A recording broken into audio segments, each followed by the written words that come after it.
Hello and welcome to C W academy. मैं हूं विवेक और इस वीडियो में हम कवर करने जा रहे हैं अगस्त मंथ के करंट अफेयर्स को, जो कि सी डी एस टू 2020 के लिए बहुत इंपॉर्टेंट होने वाला है। तो आप ये वीडियो ज़रूर देखें। अगर आप पीपीटी डाउनलोड करना चाहते हैं ये तो हमारे आप टेलीग्राम चैनल से डाउनलोड कर सकते हैं, लिंक बायो में दिया हुआ है। तो चलिए शुरू करते हैं। पहली न्यूज़ है कि पाकिस्तान ने एक नया मैप जो है, इमरान खान जो उनके प्राइम मिनिस्टर हैं उन्होंने रिसेंटली अनवील किया है। इस मैप में इन्होंने जम्मू कश्मीर, लद्दाख, सर क्रिक एंड जूनागढ़ सबको पाकिस्तान में दिखाया है। जब इनसे पूछा गया कि आपने ऐसा क्यों किया है तो फिर वहां के फॉरेन मिनिस्टर ने कहा है कि ये मैप जो है एस्पिरेशन दिखाता है पाकिस्तान की जनता की, पाकिस्तान के लोगों की। तो इसमें से जानने वाली बात यह है कि जूनागढ़ जो है वो गुजरात के कोस्टल एरिया का पार्ट है एंड इसने जो है इंडिया को ज्वाइन किया था 1947 के बाद आफ्टर अ प्लेबिसाइड।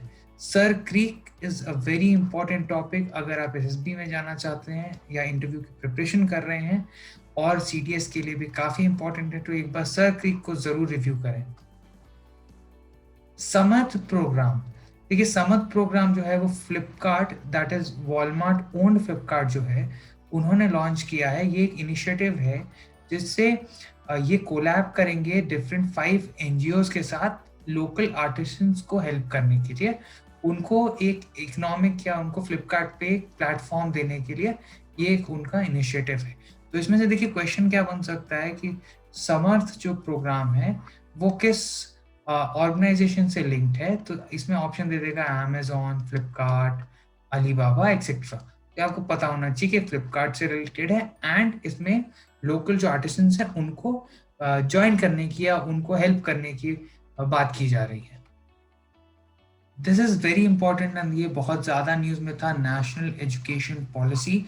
तो ये बहुत बड़ा टॉपिक है, इसके कुछ इंपॉर्टेंट पार्ट्स हम इस वीडियो में कवर करेंगे। जैसा पहला इसका एम जो है पॉलिसी का वो जान लेते हैं। इसका एम है to make India a global knowledge super power. A global knowledge super power is the aim of this policy. अब देखते हैं इसको ड्राफ्ट किसने किया। के कस्तूरी रंजन जी जो हैं, ही was the former ISRO chief. इन्होंने ये नेशनल एजुकेशन पॉलिसी के ड्राफ्ट को हेड किया था। तो के कस्तूरी रंजन जी का नाम आपको पक्का पता होना चाहिए। 6% ऑफ द जीडीपी जो है वो रेज करने की बात हुई है कि पब्लिक स्पेंडिंग इंक्रीज होगी, तो 6% should be, you should know that. Gender inclusion fund, इसकी बात की है। अब जेंडर इंक्लूजन फंड जो है ये गर्ल्स एंड ट्रांसजेंडर्स दोनों स्टूडेंट को इक्वलिटी एजुकेशन की प्रोवाइड करने के लिए ये फंड बनाया गया है। इसमें से देखिए क्वेश्चन बन सकता है कि ओनली गर्ल्स करके कोई ऑप्शन दे देगा, तो याद रखिएगा कि ओनली गर्ल्स नहीं, ये ट्रांसजेंडर्स के लिए भी है। ट्रेडिशनल एजुकेशन को इनकॉर्पोरेट करने की बात कही गई है। नेशनल एजुकेशन पॉलिसी जो है उसने एक नया डिजाइन इंट्रोड्यूस किया है, दैट इज 5-3+3+4। ये जो है आपकी pre primary and primary education को लेके है। पॉलिसी ने मैंडेटरी किया है जी, इस पे जरूर ध्यान रखिएगा कि it is mandatory to use mother tongue of a child as a medium of instruction till class fifth. Fifth class तक जो है मदर टंग में जो इंस्ट्रक्शन है दैट इज मैंडेटरी। ये टॉपिक जो है इससे सवाल बन सकता है। और क्या कहा गया है नेशनल एजुकेशन पॉलिसी में, national mission on foundational literacy and numeracy की बात की गई है 2025 तक, जहां पे क्लास थर्ड लेवल तक का बेसिक जो स्किल्स हैं वो इंश्योर किया जाएगा स्टूडेंट में। एक इम्पॉर्टेंट डिसीजन लिया गया है कि एक नई रेगुलेटरी बॉडी जो हायर एजुकेशन के लिए स्टैब्लिश की जाएगी, जो सारे कोर्सेज मॉनिटर करेगी except medical and legal courses. तो आपके जितने भी कोर्स होते हैं, बीटेक, एमबीए, बीबीए, वो सब इसके अंडर आएंगे। राष्ट्रीय शिक्षा आयोग या फिर नेशनल एजुकेशन कमीशन की गठन करने की, फॉर्म करने की बात कही गई है इस्टेब्लिश करने के लिए। ये हेडेड बाय होगा प्राइम मिनिस्टर। देखिए दिस इज इंपॉर्टेंट, यहां से क्वेश्चन बन सकते हैं कि पूरा नेशनल एजुकेशन पॉलिसी जो है इससे एक क्वेश्चन तो लगभग एक्सपेक्टेड है, तो आप प्लीज इंपॉर्टेंट पॉइंट से गो थ्रू जरूर करें। एप्पल जो है recently became the most valued company stock market में। आप देखा जाए इनका स्टॉक जो है 425 पे किया था। अरामको को भी इन्होंने क्रॉस कर दिया, जो सऊदी अरामको कंपनी है। यूनिसेफ की एक रिपोर्ट आई है जो कहती है कि 1/3 ऑफ द चाइल्ड पॉपुलेशन जो है that is affected by lead poisoning. Lead poisoning जो है उससे इफेक्ट हुई है। यहाँ हम देख सकते हैं कि क्या क्वेश्चन आ सकता है। क्वेश्चन ये बन सकता है कि लेड पॉइजनिंग से क्या इफेक्ट होती है, तो इट्स ए न्यूरोटॉक्सिन। अगर न्यूरोटॉक्सिन है तो ये ब्रेन या हमारे नर्वस सिस्टम को डैमेज करता है बच्चों के। तो यहाँ पे देख सकते हैं बिहेवियरल प्रॉब्लम आती है, लो आईक्यू, डेवलपमेंटल प्रॉब्लम्स होती है, हियरिंग एंड डिसेबिलिटी, ये एक मेजर प्रॉब्लम होती है। तो लेड से जो जो प्रॉब्लम्स होती हैं बच्चों में, वो एक इंपॉर्टेंट एरिया है जहाँ क्वेश्चन बन सकता है। One nation and one card, ये हमने जुलाई के करंट अफेयर्स में भी कवर किया था। वहां 3 स्टेट ऐड हुए थे, अब 4 और स्टेट्स ऐड हो गए हैं। JNK, यूनियन टेरिटरीज जो है, मणिपुर, नागालैंड एंड उत्तराखंड। ये सिंगल कार्ड होगा जहां आप पूरे इंडिया में कहीं से भी राशन ले सकते हैं। बेसिकली स्कीम यही कहती है। रिसेंटली सिटीजनशिप ऑफ बुद्धा को लेके इंडिया एंड नेपाल के बीच में वॉर ऑफ वर्ड्स हुआ था। देखिए सवाल तो ऐसा नहीं बन सकता कि इंडिया नेपाल के बीच में क्या हुआ था, सवाल बन सकता है बुद्धा पे, क्योंकि करंट अफेयर से बहुत ज्यादा स्टैटिक जो आपका पार्ट है एंशिएंट हिस्ट्री का वो डिराइव हो सकता है। तो हम इसमें जान लेते हैं जो गौतम बुद्ध थे, he was the prince of Shakya republic, and जो कि बॉर्डर करंटली बॉर्डर रीजन होता है इंडिया नेपाल का। कैपिटल उसका कपिलवस्तु था। And according to Buddhist text, इनका जो जन्म हुआ था गौतम बुद्ध का, ये लुम्बिनी में हुआ था जो नेपाल में है, एंड ये यूनेस्को की डिक्लेयर्ड साइट भी है।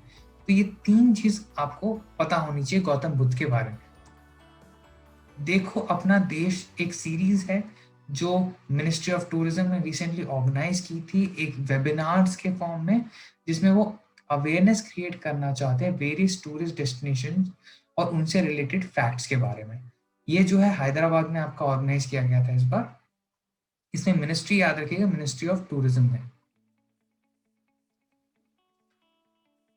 1947 का गोरखा पैक्ट जो है वो रिसेंटली नेपाल के जो हमारे फॉरेन मिनिस्टर हैं उनके, उन्होंने कहा कि इसको भाई हमें रिडंडेंट हो गया, we need to review this. तो ये एक ट्राइपार्टाइट अग्रीमेंट था इंडिया, यूके एंड नेपाल के बीच में आफ्टर इंडियाज इंडिपेंडेंस। तो यहाँ पे जब बात होगी तो गोरखा सोल्जर्स आप जानते हैं कि इंडिया में भी हैं, नेपाल तो है ही ऑब्वियसली, एंड ब्रिटेन में भी है, यूके की जो आर्मी है वहाँ पे भी गोरखास हैं। वहाँ पे कुछ डिस्क्रिमिनेशन की बात आती रहती है न्यूज़ में, इसलिए नेपाल ने बात उठाई गई थी। तो नेपाल ने लिखा है यूनाइटेड किंगडम को to review the engagement of with London to secure prospects of Gurkha soldiers. जो वहाँ के सोल्जर्स हैं उनके जो है प्रोस्पेक्ट्स को सिक्योर करने की बात की गई है, और इस अग्रीमेंट को भी रिव्यू करने की बात कही गई है। स्वच्छ सर्वेक्षण 2020 रिपोर्ट अब देखिए रिलीज की गई है union housing and urban affairs ministry ने। इंदौर जो है वो क्लीनेस्ट सिटी है, छत्तीसगढ़ जो है वो क्लीनेस्ट स्टेट है more than 100 urban local bodies में, झारखंड है आपका लेस देन 100 अर्बन बॉडीज में। और इसमें सबसे इंपॉर्टेंट बात यह है कि मिनिस्ट्री जो है हमारी यूनियन हाउसिंग अर्बन अफेयर्स की, वो इसको रिपोर्ट को रिलीज करती है, पर इसका जो इवैल्यूएशन है वो क्वालिटी काउंसिल ऑफ इंडिया ये करता है। तो यहाँ से क्वेश्चन सीधा सीधा बनने का आसार है। उत्तराखंड में जियोथर्मल स्प्रिंग्स हैं हिमालयन रीजन में, जो रिसेंटली एक स्टडी ने बताया कि large amount of carbon dioxide is release. Geothermal spring cover around 10,000 kilometre area in the Garhwal region of Himalayas in Uttarakhand. Now, CO2 in the thermal regions are source of metamorphic decarbonization of the carbonate rocks present in deep Himalayan core. क्या आप देख सकते हैं यहाँ पे जब ये geothermal springs जो होती हैं यहाँ से आपकी जो है ये हॉट स्प्रिंग्स निकलती हैं, ये ग्राउंड वाटर को जो है जियोथर्मली हीट करने से राइज होती हैं हॉट स्प्रिंग्स। ये बेसिक इसका जियोग्राफिकल फिनोमेना जो है वो यही होता है। आपको 2 सवाल पूछ सकते हैं। पहला इसका जियोग्राफिकल फिनोमेना तो बड़ा बेसिक से आपको समझ में आ ही रहा है कि इससे हीट करने से ये जियोथर्मल स्प्रिंग्स का बाहर निकलती हैं। सेकंड जो है इसका जियोथर्मल स्प्रिंग्स जो है वो कहाँ कहाँ है, तो हिमालयन रीजन में पाई जाती हैं। Laura made a landfall in south western Louisiana in US. अब देखिए यूएस में जो है इसको हरिकेन बोलते हैं, इंडिया में साइक्लोन, और जापान की साइड में टाइफून। ये सेम ही चीज होती है, बस इसके नाम अलग अलग होते हैं।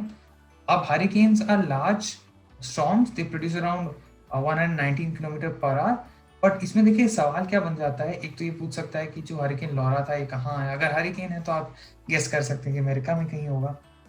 देन पहला पार्ट है कि पार्ट्स ऑफ साइक्लोन जो होते हैं, जैसे आई ऑफ द साइक्लोन होता है, वहां पे जो होती हैं विंड्स जो हैं लाइट होती हैं, एंड स्काई जो होता है वो पार्टली क्लाउडेड या समटाइम्स इवन क्लियर होता है। तो यहाँ कंफ्यूजन मत रखिएगा कि आई में तो एकदम तूफान नहीं होता, आई क्लियर होता है।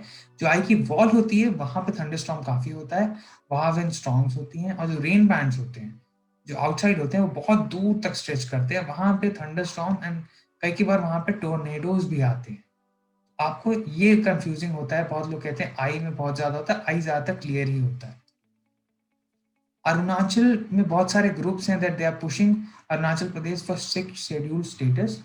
अरुणाचल जो है अभी वो 5th शेड्यूल में आता है हमारे कॉन्स्टिट्यूशन के। जो 6 शेड्यूल में आते हैं स्टेट्स, उनको जो है एक स्पेशल राइट्स प्रोवाइड किया जाता है for indigenous communities. So there are many political parties in Arunachal Pradesh that are demanding 6th schedule status for Arunachali so that they can be the owner of their natural resources. Now इसमें question बन सकता है कि 5th schedule में या 6th schedule में कौन कौन सी आती है। 6th शेड्यूल में आपको याद रखना है आसाम, मेघालय, मिजोरम एंड त्रिपुरा, ATM, ये आपको याद रहना चाहिए। क्यूरेटिव पिटिशन, रिसेंटली आपने सुना ही होगा कि प्रशांत भूषण जी जो हैं उन पर सुप्रीम कोर्ट ने कंटेम्प्ट ऑफ कोर्ट लगाया था। उन्होंने CGI ऐसे बोबडे साहब के अगेंस्ट कुछ ट्वीट किए थे उनके, उस वजह से। तो ये कंसेप्ट पे ध्यान देते हैं कि क्यूरेटिव पिटिशन होता क्या है। ये कंसेप्ट होता है कि जब आपकी रिव्यू प्ली फाइनल कन्विक्शन के बाद डिसमिस हो जाती है, उसके बाद भी आप एक पिटिशन फाइल कर सकते हैं जिसका नाम होता है क्यूरेटिव पिटिशन। इस चीज में आप क्या कब इसको एंटरटेन किया जाता है, जब ये प्रूव हो जाए कि प्रिंसिपल ऑफ नेचुरल जस्टिस जो है इसका वायलेशन हो। बेसिकली क्वेश्चन यही बन सकता है कि क्यूरेटिव पिटिशन जो है वो रिव्यू पिटिशन के बाद होती है या पहले होती है, तो बाद में होती है, and principles of natural justice ये जो वायलेट होता है उसके बाद इसको यूज किया जा सकता है। PM केयर फंड्स के बारे में एक इंपॉर्टेंट न्यूज आई है। PM केयर फंड्स की एक पिटिशन फाइल की गई थी NGO centre of public litigation interest litigation ने कि PM care fund should be merged with NDRF। Court ने इसे रिफ्यूज कर दिया। कोर्ट ने बोला कि PM केयर फंड जो है that is a completely different fund. PM care funds का ऑब्जेक्टिव जो है वो कोरोना से है, कोविड से रिलेटेड है, उस इकोनॉमी के चीजों से रिलेटेड है, रादर देन NDRF का जो है वो डिजास्टर से रिलेटेड है। And most importantly PM care fund is a public charitable trust. तो if it's a public charitable trust, जो आपके CHE हैं वो इसको ऑडिट नहीं कर सकते हैं। OXY2 developed by IIM Madras. Now आपने पहले ही हमने पिछली बार एक पढ़ा था, बीप करके एक डिवाइस लॉन्च किया गया था जो फिजियोलॉजिकल कैरेक्टर्स को जो हमारे डिनोट करेगा कोविड के पेशेंट्स में। ये भी वैसी कुछ डिवाइस है, हमने जुलाई के करंट अफेयर्स में से पढ़ा था। ये जो है IIT मद्रास ने डेवलप की है हेक्सिलॉन के साथ कोलैबोरेशन के साथ। ये temperature, oxygen, respiratory rating etcetera इसको पेशेंट में बताएगा। Parliamentary Standing Committee was in news because Facebook was summoned on September 2 to discuss issues alleged misuse of social media platform in wake of claims that US firm did not apply hate speech rule to certain BJP politicians। कुछ BJP के politicians थे, उनकी tweet पे claim किया जा रहा है कि फेसबुक ने अपना हेट स्पीच का जो कैटेगरी है, जो क्राइटेरिया है उसे अप्लाई नहीं किया। देखिए इसमें इंपॉर्टेंट बात ये सब एकदम नहीं है। मे भी पूछ ले कि फेसबुक को समन किया था कि नहीं, तो चांसेस नहीं है। मेन इंपॉर्टेंट बात है कि पार्लियामेंट्री स्टैंडिंग कमिटीज होती क्या है। ये आप जो है पार्लियामेंट का जो चैप्टर है लक्ष्मीकांत में उससे जरूर पढ़ें, थोड़ा टाइम लगेगा लेकिन बहुत इंटरेस्टिंग एंड बहुत ही इंपॉर्टेंट टॉपिक है। Defence production and export promotion policy 2020 जो है रिसेंटली मिनिस्ट्री ऑफ डिफेंस ने लॉन्च की है, पब्लिश की है ड्राफ्ट। सो इसमें इंपॉर्टेंट बात क्या क्या है, देखिए इंडिया में जो है ओवरऑल डिफेंस का प्रोक्योरमेंट जो है, जो डोमेस्टिक प्रोक्योरमेंट में यानी हमारा जो देसी प्रोक्योरमेंट है खुद से, वो सिर्फ 60% है। तो हम इसको डबल करना चाहते हैं 70,000 करोड़ से 1,40,000 करोड़ बाय द ईयर 2025। सो ये डबल करने की बात कही गई है डोमेस्टिक प्रोक्योरमेंट। एंड इसमें क्लेम किया गया है कि हम मैन्युफैक्चरिंग टर्नओवर हमारा इंक्रीज होगा, aerospace and defence good and services by the end of year 2025 से हम इसको अचीव कर लेंगे। तो इसमें इंपॉर्टेंट बात ये है, इसको जरूर ध्यान रखिएगा, ये ड्राफ्ट है। अगेन बात करते हैं हम प्रशांत भूषण जी की। सुप्रीम कोर्ट ने जो है इनको कंटेम्प्ट ऑफ कोर्ट का गिल्टी बताया है। इन्होंने एक जो है आप जानते हैं हमारे CAG के खिलाफ एक पोस्ट किया था, तो इनको 1 रुपए का जो है वो फाइन मिला था। तो हम इसमें से देखिए इंपॉर्टेंट बात जो है वो पॉलिटी की आ जाती है कि एक्चुअली फ्रीडम ऑफ एक्सप्रेशन जो हमारा आर्टिकल 19 में है उससे एक्सेप्शंस क्या है। तो एक एक्सेप्शन हो गया interest of sovereignty and integrity, then security of state, friendly relation with foreign states, public order, decency and morality and contempt of court, defamation, incitement to an offence. Contempt of court है, यहाँ पे इनका article 19 का जो हक है, इनका fundamental right है, ये बोल सकते हैं कुछ भी, वो यहाँ पे एक्सेप्शन आता है, इसलिए कंटेम्प्ट ऑफ कोर्ट इन पे लगाया गया है। CAG जो हमारे अभी रिसेंटली जो जम्मू एंड कश्मीर के जो लेफ्टिनेंट गवर्नर थे हमारे CAG मुर्मू, इनको CAG अपॉइंट कर दिया गया है। मनोज सिन्हा जी जो हैं वो अपॉइंट किए गए हैं अब नए जम्मू एंड कश्मीर के जो UT है वहाँ के लेफ्टिनेंट गवर्नर। तो जानते हैं कि CAG के बारे में कुछ इंपॉर्टेंट चीजें जान लेते हैं कि CAG एक कॉन्स्टिट्यूशनल पोस्ट होती है, एक इंडिपेंडेंट ऑफिस होता है। अब चैप्टर 5 अंडर पार्ट 5 का इसको कहा जाता है guardian of the Indian purse. CAG is known as the guardian of the Indian purse and controls the entire financial system of the country at both the level, center as well as state. State पे भी इनका control होता है। CAG appoint कौन करता है? CAG appoint होता है प्रेसिडेंट ऑफ इंडिया से and he holds the office till 65 years की एज या 6 इयर्स की सर्विस तक। बेरूट में आप जानते हैं बहुत बड़ी दुर्घटना हुई थी, वहाँ पे बहुत एक्सप्लोजन हुआ, बहुत लोगों ने अपनी जान गंवाई। तो इसमें काम जानने की बात ये है कि ये एक्सप्लोजन हुआ क्यों था। तो ये अमोनियम नाइट्रेट की वजह से हुआ था, जिसमें काफ़ी लोग इंजर्ड हुए थे। ये अमोनियम नाइट्रेट जो होता है ये IED आपका जो होता है इम्प्रोवाइज्ड एक्सप्लोसिव डिवाइसेस, जो टेररिस्ट यूज करते हैं, वो अमोनियम नाइट्रेट फ्यूल का इस्तेमाल काफ़ी किया जाता है इसमें। First snow leopard conservation centre in India, ये उत्तराखंड जो है गवर्नमेंट वो डेवलप करने की बात कर रही है, इसको जो है यूनाइटेड नेशन डेवलपमेंट प्रोग्राम के साथ। एंड जो global snow leopard ecosystem and protection program है, ये 12 लोगों का जो है 12 स्नो लेपर्ड कंट्रीज हैं जहाँ पे स्नो लेपर्ड्स होते हैं, उनका एक प्रोग्राम है जिसमें China, Bhutan, Nepal, Mongolia, India, Pakistan, Russia, Uzbekistan, Tajikistan, Kazakhstan, Kyrgyzstan and Afghanistan आता है।